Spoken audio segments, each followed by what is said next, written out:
Hello there.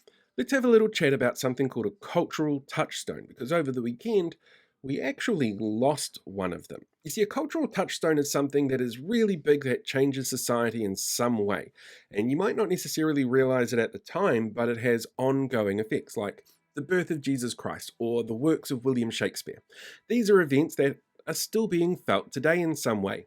During the sort of mid 20th century, we saw a lot more of them pop up with the advent of mass media, meaning that you had larger shared experiences on a much, much bigger scale, like the moon landing, for example, or the Vietnam War. These were elements and events that really reached a whole bunch of people across the world. Didn't mean you didn't have societal events as well, like the snap elections or our nuclear free moment that's really shaped our society. But in terms of a global society, well, that kind of thing actually sort of stopped in the early 2000s because the way that we interact with media changed in the early 2000s. We no longer all came in and sat down and watched TV in a communal way. We started to get access to things like video sites or downloading, even DVDs being sent directly to your house.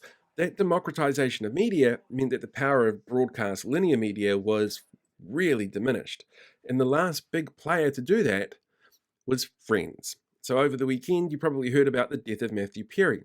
And that's an interesting one. You'll notice a whole bunch of people of a certain age are really upset by this because he was such a big part for a decade in the show and then constant repeats forever afterwards.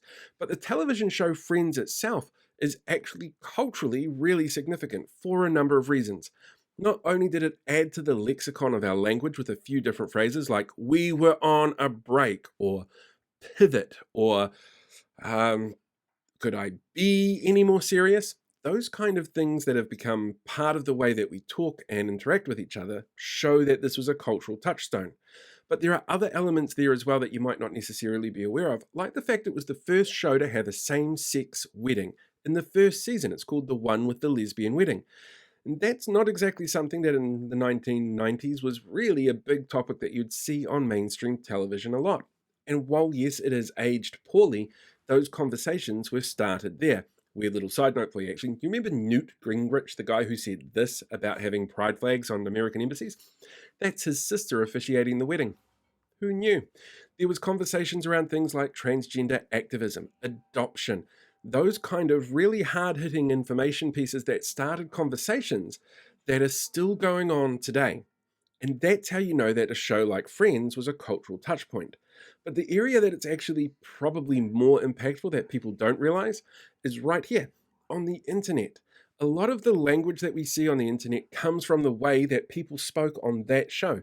And yeah, there was some interesting crossovers there when you had these two trying to tell people how they could get on the internet and surf. And of course, Chandler being the one who is in charge of telling people about these kind of things also sort of set the tone for how we now interact on the internet. It's really quite amazing to see. And we probably won't see another moment like that again that doesn't involve some kind of terrible tragedy or massive, massive accomplishment. So, yeah, over the weekend, I guess we lost a cultural touchstone.